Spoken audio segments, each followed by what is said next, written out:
plug into today's mainstream culture and all things games and books and etc. So you are here today to talk with us. How are you doing, Miss Alyssa? I'm doing pretty well. Fantastic. Hope you guys are doing good. Oh, we are. So what is the latest? What are the big things you've come to talk about today? Well, movie-wise, Fast and Furious 7 is doing really well, of course. Right. And I think it's really awesome that at the end of the movie they had a tribute to Paul Walker. That's good. You know, because he passed away sadly, very young. Right. But they say it's amazing. I haven't seen it personally. Right. I've been trying not to watch the clips circulating on Facebook because I really want to watch the. I'm not super interested in those movies, but I liked him. So I want to go see that. I want to go see that movie. Do you think a big part of the movie's success is because he passed away so young? It could be.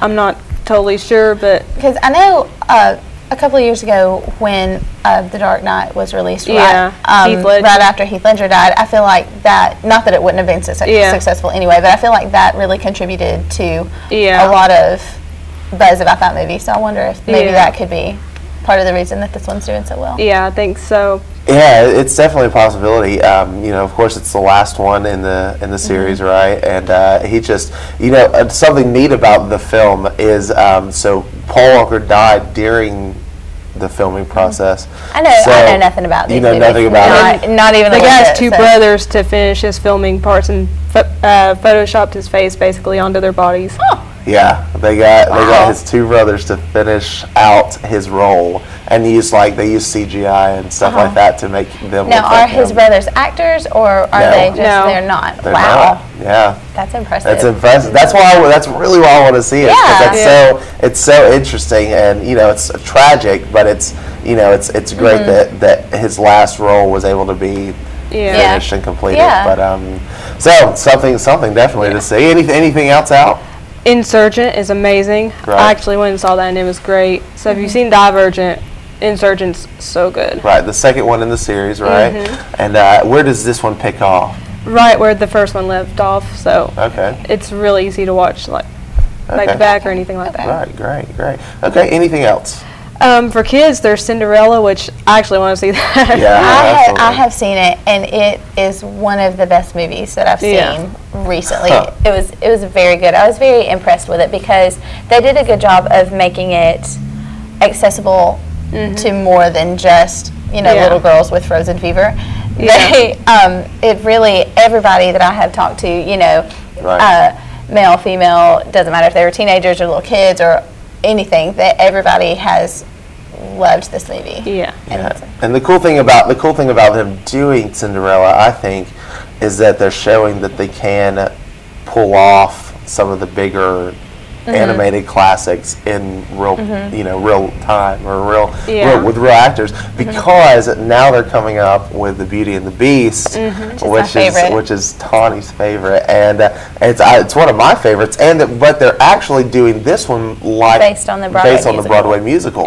So it will have songs, which is even better. So I'm glad that they were able to really knock this one out of the park, because that way they did with Cinderella. I really feel like this will not be the only live action remake of one of their animated classics. Which is great. I think that's awesome. What else has been perking your interest? Well, in gaming, the biggest game so far this month has been Bloodborne, which is like the spiritual successor to Demon's Souls and Dark Souls, which are very difficult games. And they say this is difficult as well, but it's more accessible, which I'm really looking forward to playing this game eventually. Right. But it looks really good. And for families, there's Kirby and the Rainbow Curse for the Wii U. And it's just really cute. He's made out of like clay, and you have to draw on the gamepad and make paths for him. Like he's a little rolling ball. He doesn't jump like in most Kirby games. And it's like a sequel to Kirby and the Canvas Curse that was on the Nintendo DS. So I've heard a lot of people say it's pretty good. Well, that's neat. Yeah. That's a different concept on the game. Any books lately that you've been reading? Well, me personally, I've been reading Invisible Monsters by Chuck Palahniuk, which is my first Chuck Palahniuk novel, which is pretty good. But I've heard Fight Club is better. Right. Yeah.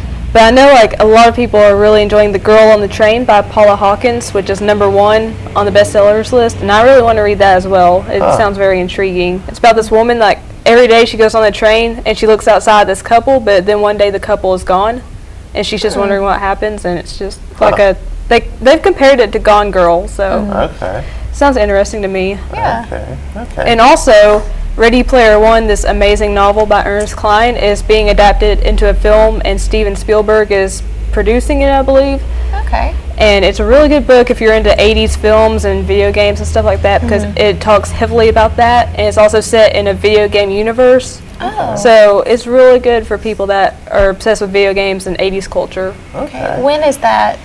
Do they expect to release that? Is it? They don't have a date yet. They don't have one. They haven't cast anybody or anything like that. Okay. So what are some things? Are there any films or anything that you're looking forward to?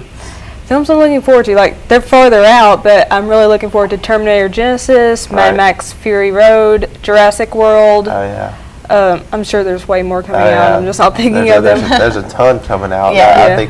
I think a lot of people are excited about the Jurassic World movie because that's the latest installment of Jurassic Park, which was huge. And when we were babies. Right, when we were children. And what's cool about it is that now that, since they're doing it in this, I don't want to say era, but this, day, that they have all of this CGI that they can do that's going to make these dinosaurs way even more. So I'm excited about that because I love dinosaurs. But any last bit of information for everyone out there? Well, for TV stuff, there's several shows coming back, including Game of Thrones, which is a very mature show. Only watch it if you're 17 or older, but it's amazing, and it comes back this Sunday at 8 p.m. on HBO. Wow. Okay. And then Orphan Black, this amazing underrated sci-fi show about clones. It's really good. It's coming back Saturday the 18th. Okay. On BBC America. Right. And then the CW has a new show called The Messengers coming out next week, and they've also got this amazing new show iZombie that has premiered, and it's really good. Surpassed my expectations. Okay. Well, that's awesome. Things to look forward to. Funny, I saw on the internet the other day they're actually looking at bringing back a spin-off of Full House. Yeah.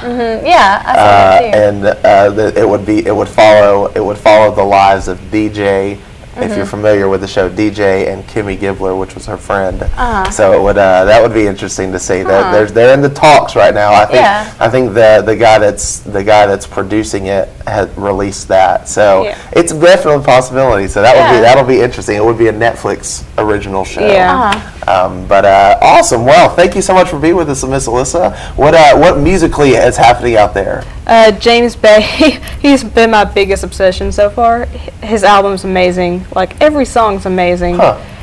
Definitely check him out. He's got like this weird mixture of like rock and alternative and pop. He's got this really amazing raspy voice. He's amazing. That's awesome.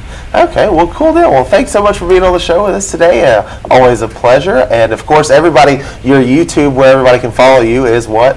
YouTube.com/user/UnchartedGirl88. They've changed it. So. Okay. Nothing wrong with that. And of course, you can always YouTube search Alyssa White. I'm sure. I'm usually the first or second, so it's pretty easy to find. Awesome. Yeah, so you can keep up with her, and she always is releasing videos, and I guess talking about most of the stuff you talk about on here, really, but more, I guess, in depth about games and stuff like that. So thanks so much for being here. Don't go away, because right after this break, we're going to come back and do our merchant ad segment.